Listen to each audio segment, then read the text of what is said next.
Welcome back to my YouTube channel unique classes. तो आप सभी को क्या लग रहा है, मैं इतनी खुश क्यों हूँ? बताइए जल्दी से कमेंट बॉक्स में, अगर आपको न्यूज़ पता चल चुकी है तो। बाय द वे नहीं पता चली है तो इसीलिए मैं यहाँ पे आई हूँ कि आप सभी को न्यूज़ पता चल जाए और आप भी थोड़ी सी खुशियाँ मनाने लगी, क्योंकि बहुत बड़ी न्यूज़ आई है टर्म 2 के एग्जाम से रिलेटेड। अब क्या है, जो सीबीएसई है हमारा, उसने कहा है कि रद्द हो सकती है सीबीएसई की टर्म 2 की परीक्षाएं। ठीक है, यानी कि रद्द मतलब बिल्कुल ही हटा देंगे टर्म 2 की परीक्षाओं को, लेकिन ऐसा क्या है, हो सकती है। तो इसको भी पढ़ लीजिए कि रद्द हो सकती हैं, अभी हटाई नहीं है, अभी रद्द नहीं की है, लेकिन हो सकती है। मतलब कि अभी सीबीएसई का कहना है कि परीक्षाएं जो हैं वो रद्द कर सकता है या फिर वो स्थगित भी कर सकता है, पोस्टपोन भी कर सकता है। पहले वो एक हफ्ते तक पोस्टपोन करके देखेगा और फिर उसके बाद उसको पता चलेगा कि क्या सुधार आया है हमारे दिल्ली में, और उसके बाद जो है वो ये डिसीजन लेगा कि क्या इनको रद्द कर देना चाहिए या फिर नहीं। तो हाँ जी, ये पूरी न्यूज़ जो मैं आपको बता रही हूँ, ये आज सुबह-सुबह मैंने न्यूज़पेपर में पढ़ी है और मैं सच्ची बताऊँ तो मैं काफ़ी ज़्यादा खुश हो चुकी हूँ आप सभी के लिए, क्योंकि एक तरीके से हमें इससे थोड़ा-सा क्लू मिल जाता है कि क्या होने वाला है। अभी तक हमें इतनी टेंशन थी कि कैसा सैंपल पेपर आएगा, किस तरीके से हम करेंगे, बट एकदम से सीबीएसई ने इतनी अच्छी न्यूज़ दे दी कि रद्द हो सकती है और टर्म 1 के उस पर हमारे जो मार्क्स हैं वो लगाए जाएंगे। तो पूरी न्यूज़ का है क्या है, उसे सुनने के लिए जल्दी से स्टार्ट हो जाइए।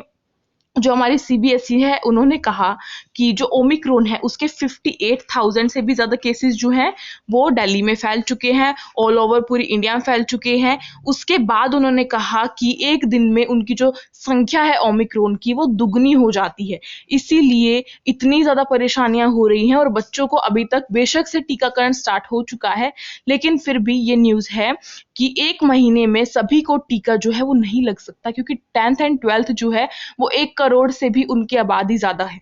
ठीक है, इसीलिए 1 महीने में सबको लगना इम्पॉसिबल है और फिर सेकंड डोज़ लगना वो भी इम्पॉसिबल है। तो उसके चलते बच्चों को ओमिक्रॉन हो सकता है, कोरोना वायरस हो सकता है, इसीलिए हमारे सीबीएसई ने हमारे टर्म 2 की जो परीक्षाएँ हैं वो रद्द करने की बात जो है लाई है। लेकिन इतना भी खुश मत होइएगा कि आपको बिल्कुल ही पढ़ देना छोड़ना है, क्योंकि क्या पता एकदम से सीबीएसई एक्शन ले और कहे कि सब कुछ ठीक हो गया है और आपका बैड लक चल रहा हो और जो परीक्षाएं हैं वो दोबारा से हो जाएं। तो फिर क्या होगा आप सभी के लिए? फिर तो बहुत बेकार वाली बात हो जाएगी कि एकदम से मना करने की बात आई और फिर एग्जाम्स जो थे वो हो गए, और फिर क्या होगा, आप सभी के मार्क्स जो है वो बिल्कुल बिल्कुल बिल्कुल गंदे आ जाएंगे, बिल्कुल भी अच्छे नहीं आएंगे। और उन्होंने सीबीएसई ने क्या बात कही है कि अगर परीक्षाएं हमारी रद्द हुई तो क्या होगा, जो हमारी टर्म 1 की परीक्षाएं थी, टर्म 1 की एग्जाम्स जो थे हमारे, उनके बेसिस पर सीबीएसई जो है वो क्या करेगा, हमारे 10th एंड 12th दोनों ही क्लासेस के क्या लगाएगा, मार्क्स जो है वो लगाएगा। उनका रिपोर्ट कार्ड, रिजल्ट जो भी कुछ है वो टर्म 1 की एग्जाम्स के अकॉर्डिंगली ही दे देगा। ठीक है, अगर टर्म 2 की परीक्षाएं जो है रद्द होती हैं तो, और अगर होती हैं तो फिर तो आप सभी को एग्जाम्स देना है। ठीक है, तो इसीलिए इतना भी खुश मत होना कि हमें बिल्कुल ही एग्जाम्स नहीं देने हैं तो पढ़ना लिखना छोड़ दिया और खेल कूद अपना दोबारा स्टार्ट कर दिया। ये तो फिर आपके लिए मुश्किल वाली बात जो है वो हो जाएगी। तो जो बच्चा अच्छे से समझ पा रहा है कि इस सिचुएशन में क्या करना है, देखिए मैं ये नहीं कह रही हूँ कि इतना पढ़ने लग जाइए कि आपका एग्जाम कल ही है, नहीं, लेकिन अपने मन में ये बिठाकर चलिए कि अगर एग्जाम होते हैं तो मेरे को अच्छा स्कोर करना है और उसके अकॉर्डिंगली अपनी पढ़ाई करके चलिए, क्योंकि खाली मन में बिठाने से तो एग्जाम नहीं हो पाएंगे ना अच्छे।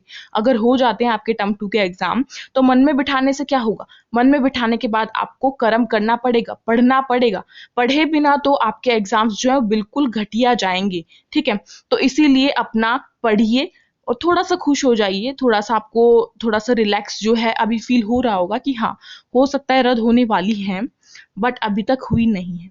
क्योंकि यहाँ पर सभी जो अभिभावक है, हमारे जो पेरेंट्स हैं, वो भी नाराजगी जता रहे हैं कि ओमिक्रॉन जो है वो इतना फैल चुका है, बच्चों को बिल्कुल भी टीकाकरण अभी तक पूरा नहीं हो पाया है, इसीलिए तो ऐसे कैसे होगा। और हमारे सीबीएसई ने कहा था कि वो मार्च में जो है वो टर्म 2 की जो एग्जाम्स है वो लेगा, लेकिन मार्च तक यानी कि 1 महीने के अंदर अंदर क्या हो सकता है, सेकेंड डोज भी नहीं लगेगी और तकरीबन फर्स्ट डोज भी इम्पॉसिबल है सभी बच्चों को लगना। ठीक है, तो इसीलिए अगर डोज नहीं लगवाई है तो आप जाके लगवा लीजिए, मेरी आपसे प्रार्थना है, ताकि वैसे ही सब सिचुएशन जो है ठीक हो जाए। ये मत सोचना कि एग्जाम कैंसिल करवाने तो डोज नहीं लगवाने, नहीं, उससे फिर आपका ही नुकसान हो जाएगा, ठीक है। तो लगवा लेना और पढ़ते रहना, ये नहीं है कि हमें पढ़ना नहीं है, ठीक है। अगर न्यूज़ पसंद आई हो तो वीडियो को लाइक कर देना, अपने फ्रेंड्स में शेयर करना ताकि वो भी थोड़ा सा खुश हो जाएं, और कमेंट करके बताना कि आपको पहले से न्यूज़ पता थी या नहीं, और अगर पता चली है तो आपका रिएक्शन कैसा है, ठीक है। सभी बातें आप मुझे कमेंट करके बता सकते हैं, और जो भी मैंने वीडियोस बना रखी है अगर आप उन्हें देखना चाहें तो देख सकते हैं, क्लास 12 के टर्म 2 के एग्जाम्स के लिए, क्योंकि जैसा कि मैंने कहा कि एग्जाम्स हो भी सकते हैं, पूरी तरीके से मना ही अभी नहीं किए। Okay, thank you for watching this video.